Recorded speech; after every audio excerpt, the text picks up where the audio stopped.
자, 하나님의 자리에 나오신 여러분들을 주님의 이름으로 축복드립니다. 우리가 지난 시간에 이 사사기의 패턴에 대해서 여러분들과 함께 이야기를 나눴는데요. 이제 그 사사기의 패턴을 이야기할 때, 죄를 범함, 그리고 하나님의 진노, 하나님 앞에 부르짖음까지 여러분들과 함께 이야기를 나누었습니다. 이 이야기를 나누면서 이 사사기의 패턴이 우리가 살아가는 이 인생 가운데서도 그대로 지금 적용되고 있음을 우리는 알아야 된다는 것을 생각해 볼 필요가 있다는 것이죠. 우리에게도 똑같이 하나님의 죄악 가운데 가고 있고, 또한 하나님의 징계나 하나님의 그런 진노가 우리에게도 임하고 있을 뿐만 아니라, 또한 우리들도 이것으로 인하여서 하나님 앞에 부르짖어 하나님 이것을 해결해 주십시오라는 이런 기도의 제목들이 우리에게도 분명히 있다는 것을 우리가 기억하면서 오늘 말씀을 한번 같이 돌아보았으면 좋겠습니다. 지난주 시간에 이야기 나눴던 것을 짤막하게 여러분들과 함께 같이 다시 한번 나눠드리면, 첫 번째가 이제 우상 숭배하는 모습인데요. 우리가 이 성경이 말하고자 하는 것은요, 어느 누구든지 간에 이 우상화 시키면 안 된다라는 것을 말씀하고 있다라는 거예요. 그래서 모세도요, 자기가 죽을 때에 이 땅 가운데에 무덤을 만들지 않았습니다. 왜냐하면 이 이스라엘 백성들 가운데에 가장 위대한 지도자 중에 하나가 누구인가 하면 바로 모세였거든요. 그런 모세가 만약에 무덤을 만들었다, 그럼 그것은 우상화가 되기에 너무나 쉬울 수 있게 된다라는 것이죠. 여호수아도 보면요, 오늘 10절, 여기 우리가 보지는 않았지만 10절 말씀에 그 조상들에게로 돌아갔다, 이 끝입니다. 어떤 것도 그것을 우상화시키기 위해서 그에게 무엇을 만들거나 세우거나 이런 일을 감당하지 않았다라는 것을 말씀하고 있어요. 그런데 이스라엘 백성들의 특징이 무엇인가 하면, 이게 바알을 따랐다, 아스다롯을 따르는 모습을 볼 수 있는데, 이것은요, 우리가 다른 말로 하면 무엇인가 하면 우리들의 욕망을 따랐다라는 겁니다. 무엇인가를 얻기 위해서, 우리의 풍요로움을 얻기 위해서, 우리의 이 욕망을 따라가기 위해서, 풍요로움을 따라가기 위해서 욕심을 내는 거예요. 우리가 높아지려고 하는 그런 마음을 드러내기 위해서 따라가는 거예요. 이것이 바로 무엇인가 하면 바알이고 아스다롯이다 라고 이렇게 이야기한 거죠. 특별히 이 욕망 속에서요, 이 욕망을 따라가는 이 삶 속에서는요, 어떤 가운데에서도 하나님을 바라볼 수 없다는 거예요. 우리의 눈을, 이 욕망이 하나님을 바라보지 못하도록 우리의 눈을 가리게 만든다는 것이죠. 우리가 이 성경 속에서 말하고 있는 것이 무엇을 말하려고 하는 것인가 하면, 우리가 하나님의 사람을 바라볼 때, 어떻게 바라봐야 되는가 하면, 우리가 지체를 바라볼 때 하나님의 눈으로 바라보는 시각을 가져야 된다는 거예요. 그런데 우리가 이런 욕망, 이 하나님의 눈이 우리의 눈을 가리게 되면, 이 세상을 바라볼 때 어떻게 바라보게 되냐면, 사람 대 사람으로 바라볼 수밖에 없다는 겁니다. 이 사람 대 사람의 눈으로 바라보게 되면 우리 마음 가운데 어떤 마음이 없어지는 것인가 하면, 하나님의 마음으로 바라보지 못하는 그 마음 속에는요, 긍휼함이 없다는 거예요. 긍휼의 마음이 사라져 버린 상태라는 것을 말씀하고 있다는 거예요. 그래서 예수님도 말씀하시죠. 상대방의 잘못된 모습을 보면서 내 눈 속에 있는 들보는 보고 있으면서 내 눈 속에 있는 들보는 보는데 상대방에 있는 티만 보여지는 그런 일이 되면 안 된다는 거죠. 이것이 바로 여호와의 목전에 악을 행하는 우리들의 모습과 같은 겁니다. 그리고요, 두 번째가 하나님의 징계인데요. 하나님의 진노가 임하는데 무엇으로 나타나냐면, 노략자의 손에서 넘겨짐이 일어납니다. 이 말이 무서운 것은요, 사실 이스라엘 백성들이 바알과 아스다롯을 섬긴다는 것은요, 자신들의 풍요, 아까 욕심이라고 그랬죠. 자신들의 풍요를 위해서 자신들의 욕심을 따라 살겠다라는 그런 의미를 나타내고 있거든요. 욕심을 따라 얻어지는 이 풍요, 내가 정말 풍요로워지기 위해서, 내가 정말 부자가 되기 위해서, 내가 권력을 얻기 위해서 이 모든 것을 힘써 얻었는데, 결국은 뭐냐면요, 열심히 나를 위해 얻었지만 그것을 다른 사람들이 다 빼앗아 간다는 거예요. 이것을 빼앗기지 않으려고 기드온은요, 포도주 틀에 들어가가지고 그 곡식을 떨게 되는 그런 일이 발생이 되잖아요. 그리고 우리가 또 하나 알 수 있는 것은요, 그렇게 우리의 풍요롭게 해주는 그 바알과 아스다롯, 우리를 넘치게 해줄 것 같은 그것을 의지했던 그 모든 것들이 이스라엘 백성들이 고난을 당하고 환난을 당할 때 어떤 도움도 줄 수 없다는 거예요. 바알신이여 아스다롯신이여 우리를 구원하소서. 아니, 도와줄 수가 없어요. 그냥 돌덩이이기 때문에, 나무 조각이기 때문에 어떤 것도 도와줄 수 없습니다. 결국 그들에게 벌어지는 건요, 괴로움만 심해지는 거예요. 이것을 통하여서. 이것이 하나님의 징계였습니다. 세 번째는 이 부르짖음인데요. 이 부르짖음의 전제는요, 하나님이 우리를 불쌍히 여기는 마음이 있는 거예요. 아직 우리의 마음속에 죄가 가득 차지 않아서 우리가 아직 회개할 마음이 있고 회개할 거리가 있기 때문에 하나님께서 불쌍히 여겨주시는 마음이 있다는 거죠. 이스라엘 백성들을 긍휼의 마음으로 바라보고 계시니까 그들의 간구하는 소리를 응답하시는 겁니다. 간구하는 소리에 응답하시는 거예요. 그런데 그렇게 간구하는 우리들의 모습이 어떠해야 되는가?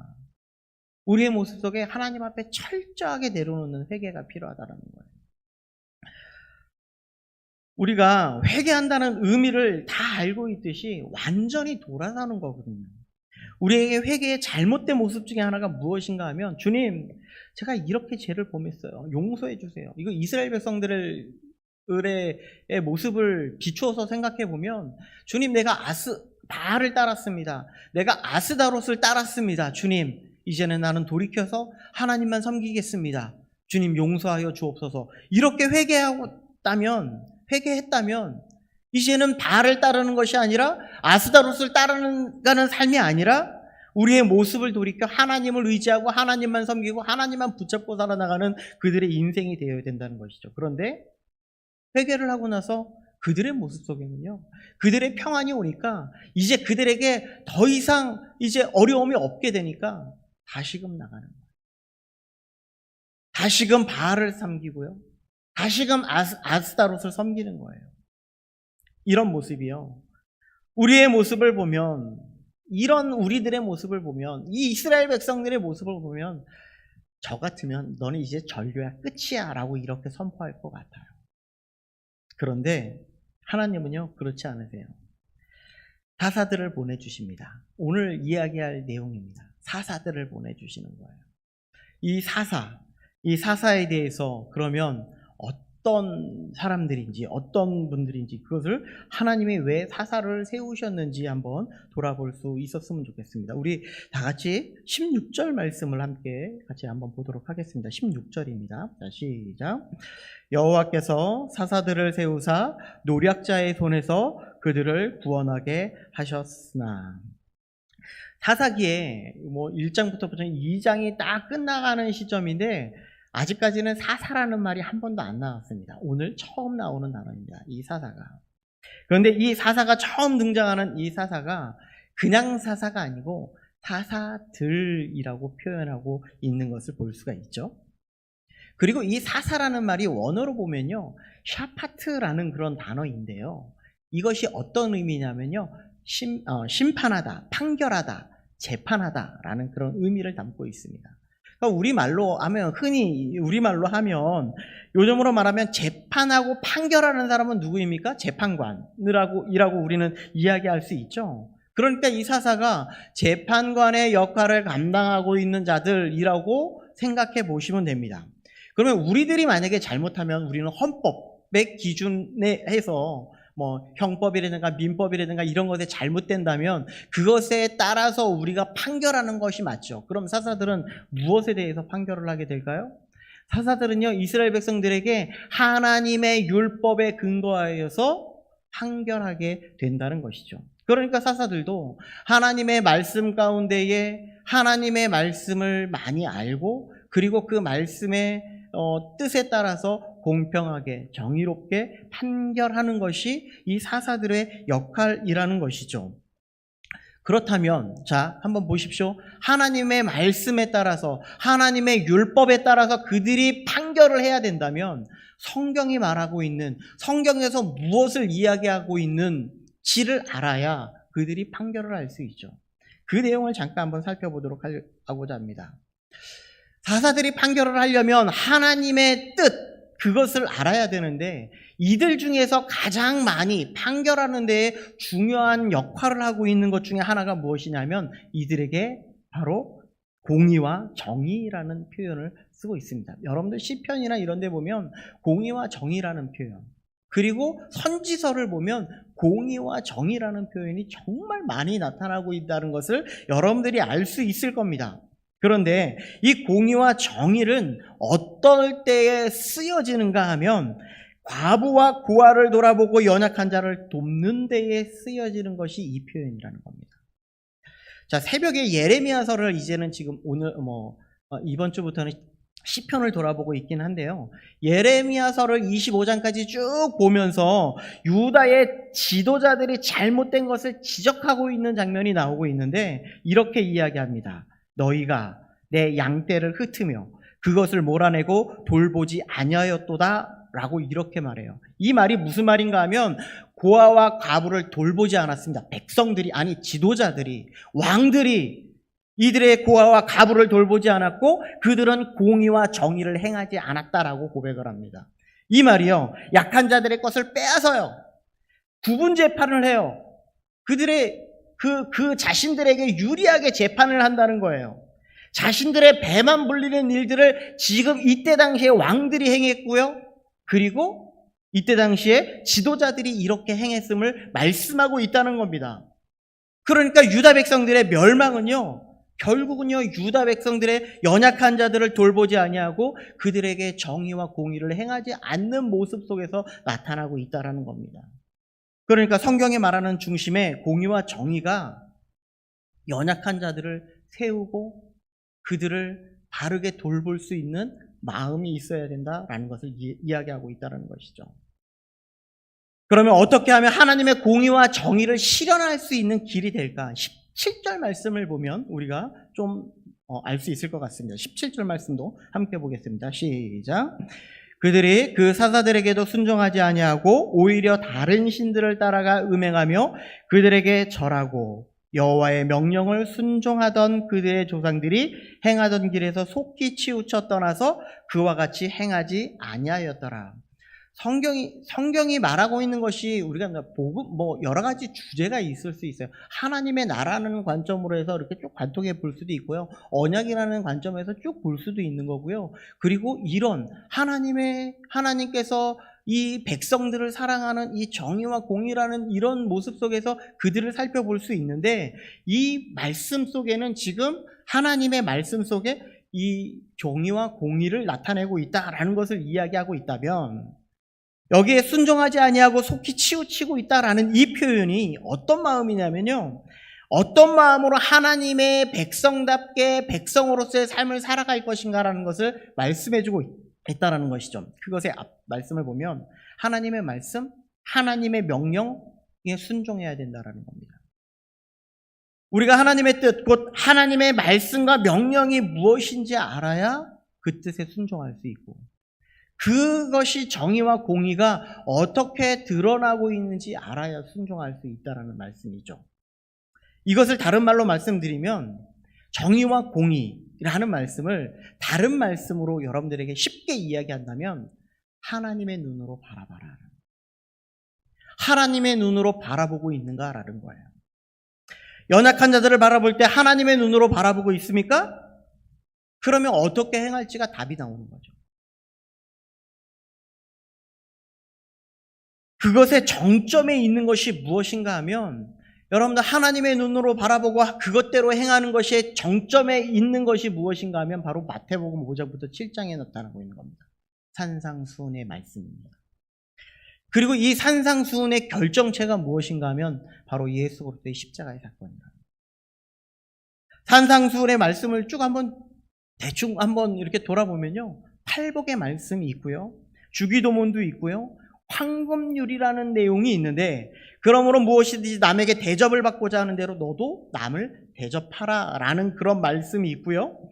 우리가 너무나 잘 알고 있는 말씀, 너희는 먼저 그의 나라와 그의 의를 구하라. 그리하면 이 모든 것을 너희에게 더하여 주시리라. 이 말씀이 있는데요. 여기에 있는 내용이 모두 다 나 중심적인 생각이 아니라 상대방을 향한 하나님의 시선이라는 말씀입니다. 이 말씀이, 산상수훈에 있는 말씀이 하나님의 시선으로 지체를 바라보는 마음들이라는 거예요. 긍휼의 마음, 의로운 마음, 이런 마음들, 남을 대접하고자 하는 마음이 사랑의 마음, 하나님을 사랑하는 마음, 이것이 하나님의 시선이라는 거예요.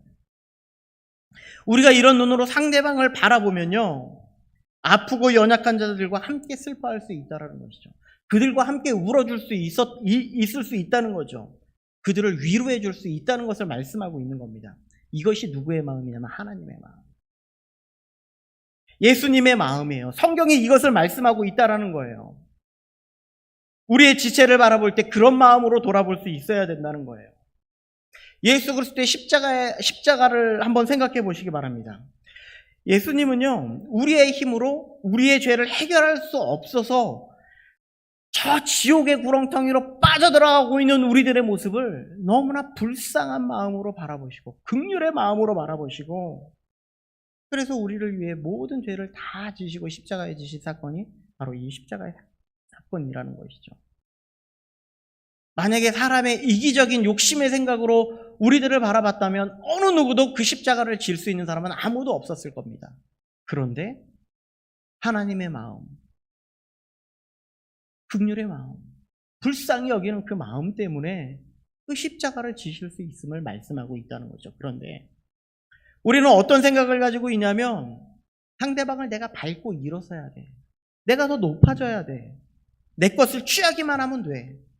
그런데 하나님은요, 내가 저 사람에게 어떤 유익을 줄 수 있을까, 어떤 도움을 줄 수 있을까, 무엇을 줄 수 있을까를 생각하라는 거예요.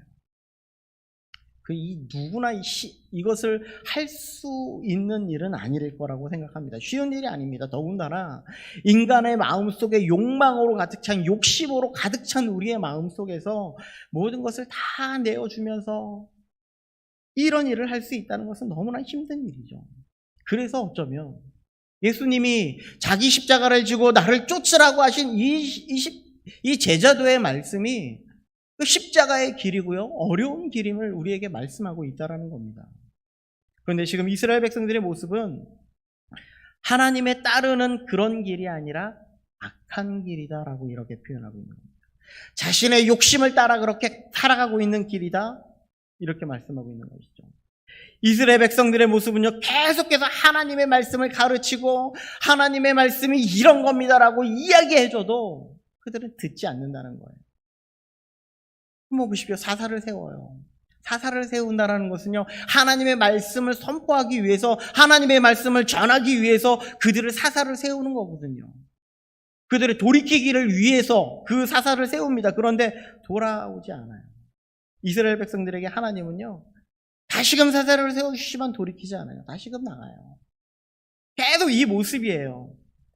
이 의미는 무엇인가 하면, 앞으로 이루어질 이스라엘 백성들의 모습이 점점 더 악해져가는 그들의 모습 속에서도 하나님은 계속해서 말씀을 선포하시고 계시고, 그리고 우리의 모습 속에서도 똑같이 이야기하고 있다는 거예요. 이것이 우리에게 얼마나 은혜가 되는 말씀이냐 하면요, 이스라엘 백성들에게 사사를 보내주셔서 구원해 주시죠. 그리고 평안을 주세요. 사사가 죽고 나가면 평안은 사라지고 그들은 점점 악한 길로 가고 있죠. 하나님을 멀리하고 더 큰 죄를 그들이 짓고 있죠. 이것이 역사를 이끌어가고 있습니다. 그런데 이스라엘 백성들의 모습 속에 이 선지서를 보면 너무나 잘 나타내고 있는 것이 그들의 악함이 계속 드러나고 있다는 것이죠. 그런데 그들에게 계속 선지자를 보내요. 돌아오라고, 하나님의 말씀을 들으라고, 하나님의 뜻 가운데 행해야 된다고요. 왜 예언서에 정의와 공의라는 표현이 왜 그렇게 많은가 하면 이런 것 때문에 그래요. 하나님의 뜻을 세워야 되거든요. 하나님이 원하시는 눈이 있어야 되거든요. 그래서 선지자를 보내주셨는데 하나님의 말씀을 듣지 않고 돌이키지 않아요. 결국 어떤 것으로 해결할 수 없는 우리의 인생임을 알기에 하나님의 자기의 하나밖에 없는 아들 예수 그리스도를 이 땅에 보내주시는 것이죠. 예수님이 이 비유로 나타내신 이 말씀과 너무나 똑같지 않습니까? 이 땅 가운데 보내주셔서 하나님의 온전하신 뜻을 그 십자가의 상에서 이루시는 겁니다. 그것이 바로 십자가의 사랑이고 십자가의 은혜라는 말씀이죠. 이것을 통해서 이스라엘 백성뿐만이 아니라 우리에게도요, 주님의 복음이 우리에게도 다가왔어요. 놀라운 축복 아닙니까? 그래서 어떻게 보면 이 땅 가운데 진정한 사사로 세워주신 그분이 바로 예수 그리스도라는 거예요. 그럼에도 불구하고 이런 복음이 우리에게 전해지고 선포되었지만 하나님의 복음이 이 하나님의 말씀을 들으려고 하는 자들이 없다는 겁니다. 이미 내 마음속에 나라는 욕심이 이 땅 가운데 너무나 가득 차여 있기 때문에 그래요. 이 성경에 보면 이 나라들이 많이 멸망해 가고 있는 그들의 모습이 왜 멸망해 가냐면 하나님의 죄가 그들의 죄가 이 땅에 관영했기 때문에 가나안 땅에 가나안이 그 멸망한 길은 그들의 죄가 관영했기 때문이었습니다. 그러나 하나님은 한 영혼을 위해서 이 나를 통해서 하나님의 구원받은 백성들을 부르시기를 원하시고 계시다라는 말씀이죠. 이런 마음이 정말 잘 나타나고 있는 것이 하나님의 마음이 한 영혼을 사랑하고 한 영혼을 기다리고 있다라는 마음이 너무나 여실히 잘 나타나고 있는 말씀이 바로 누가복음 15장 말씀입니다. 잃은 양을 찾는 목자의 비유, 잃은 드라크마를 찾는 여인의 비유, 잃은 아들을 찾는 아버지의 비유. 하나님은 계속 찾고 우리의 한 영혼을 찾기를 위해서 계속 찾고 계시는 애태우시는 아버지의 심정으로 계속 찾고 하나님의 말씀이 선포되기를 원하시고 있다는 것이죠. 이것 때문에 사사를 세우시고 이것 때문에 우리에게 복음을 선포하게 하시고 이것 때문에 주님께서 주님의 복음을 위해서 살아가라고 말씀하고 있는 겁니다. 그런데 이스라엘 백성들은 악한 길로 가는 이스라엘 백성들의 모습을 이렇게 표현하고 있습니다. 우리 19절 말씀입니다. 함께 한번 읽어보도록 하겠습니다. 19절입니다. 시작. 그 사사가 죽은 후에는 그들이 돌이켜 그들의 조상들보다 더욱 타락하여 다른 신들을 따라 섬기며 그들에게 절하고 그들의 행위와 패역한 길을 그치지 아니하였으므로. 이스라엘 백성들의 모습은요, 그들의 조상보다 더 타락한 모습입니다. 이 시대도 크게 다르지 않은 것 같습니다. 점점 타락해져가는 이 세상을 정말 많이 보게 되는데요. 특별히 타락하는 것 중에 가장 많이 우리가 드러나고 있는 것 중에 하나가 무엇이냐면 동성애예요. 성경에서도 이미 이전부터 존재하고 있었는데요. 지금은요, 이런 동성애나 이런 것들이요, 제도로 합법화시켜가지고 자신들을 마음대로 즐기고 있다는 것이에요. 그뿐이겠습니까, 여러분들? 동성애를 넘어서요, 수간 성행위라고 혹시 들어보셨습니까? 우리나라의 경우도요, 수간 성행위를 하는 그런 모임이 있다고 합니다. 그럴 정도로 점점 악해져가는 이 시대를 살아오고 있다는 거예요. 그래서 우리가 하나님의 말씀 가운데 분명히 서야 되고요, 하나님의 복음을 분명히 알고 넘어지지 말아야 돼요. 그것을 타락해져 가고는 이 세상 가운데 주님의 복음을 선포할 수 있는 그런 자들이 되어야 한다는 것이죠. 그래서 타락한 세상 가운데 하나님은 어떤 일들을 하고 계시는가? 21절과 22절 말씀을 함께 보겠습니다. 시작. 나도 여호수아가 죽을 때에 남겨둔 이방 민족들을 다시는 그들 앞에서 하나도 쫓아내지 아니하니니 이는 이스라엘이 그들의 조상들이 지킨 것 같이 나 여호와의 도를 지켜 행하나 아니하나 그들을 시험하려 함이라 하시니라. 하나님이 하신 일은요, 그들 앞에서 이방 민족들을 쫓아내지 않았다는 거예요. 하나님이 하시고자 하신 것은 이 이방 민족을 가시로 만들어서 그들이 하나님의 말씀대로 행하는지 안 행하는지 시험하기 위해서 계속해서 가시로 남겨두었다는 거예요. 우리에게 때로는 걸림돌이 좀 있는 경우가 너무나 많이 있어요. 꼭 그렇다라고 이렇게 이야기할 수는 없겠지만 우리에게 어떤 고난이 오고 시험이 올 때 이것을 우리가 그럴 때에는 우리는 먼저 우리 자신을 한번 돌아볼 수 있어야 된다는 겁니다. 이것을 통해서 하나님의 뜻이 무엇인지를 우리가 바라볼 수 있어야 되고요. 그리고 만약에 나에게 정말 어려움을 주고 힘들게 하는 그런 지체가 있다면 그들을 하나님의 눈으로 바라보는 시선을 가질 수 있어야 된다는 거예요. 어쩌면 그들을 통하여서 우리를 하나님 앞에 돌이키게 하기 위한 하나님의 도구로 세워주실 수도 있음을 우리는 알아야 되기 때문입니다. 우리가 넘어지고요. 하나님을 붙들 때가 언제인가 하면 내가 주인인 줄 알고 내가 내 마음대로 내 능력대로 내 힘대로 막 살아나가고 있는데 결국은요. 이 세상을 살아나가다가 실패하고요. 넘어지고 쓰러지고 난 다음에 내 자신이 너무나 부족하구나 연약하구나 이것을 깨닫고 나니까 그때 그리고 나서 내 자신을 돌아보고 하나님 앞에 손들고 오는 경우가 너무나 많이 있다는 것이죠. 우리가 말씀을 준비하면서 우리에게 교회라는 지체를 주신 이유가 있다고 좀 생각을 했습니다. 이 지체를 바라볼 때 나의 눈으로 바라보는 있는 것이 아니라 하나님의 눈으로 지금 바라보고 있는가? 나의 눈으로 바라볼 때 우리는요 넘어지고 쓰러지고 그리고 그럴 때 하나님의 주시는 가시로 남겨주셨다라는 사실을 이 지체를 통해서도 말씀해주고 있다는 것이죠. 우리가 그럴 때 어떤 일이 발생이 되냐면요 자꾸 불만이 생겨요. 내가 사람의 눈으로 바라보니까 자꾸 불만이 생기고요. 자꾸 그들을 정죄하게 되고요. 왜 저 사람은 저렇게밖에 안 되는 거야? 라고 이렇게 생각한다는 거예요. 그런데 하나님의 눈으로 바라보게 되면요. 영혼에 대한 얼마나 소중하고 귀한지를 깨닫게 됩니다. 나를 힘들게 하는 영혼에게 예수 그리스도의 십자가 필요하구나. 나도 정말 이렇게 하나님의 눈으로 바라보지 못하는 나에게도 정말 예수 그리스도의 십자가의 은혜가 정말 필요하구나. 이것을 우리는 알아야 된다는 것이죠.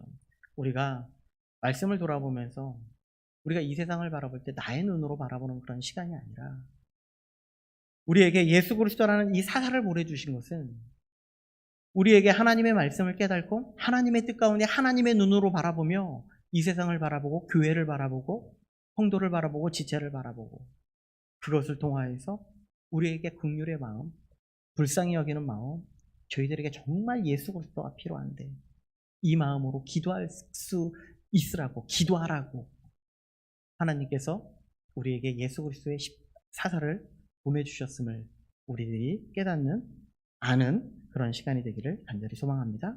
기도하겠습니다. 사랑해 주님 감사합니다.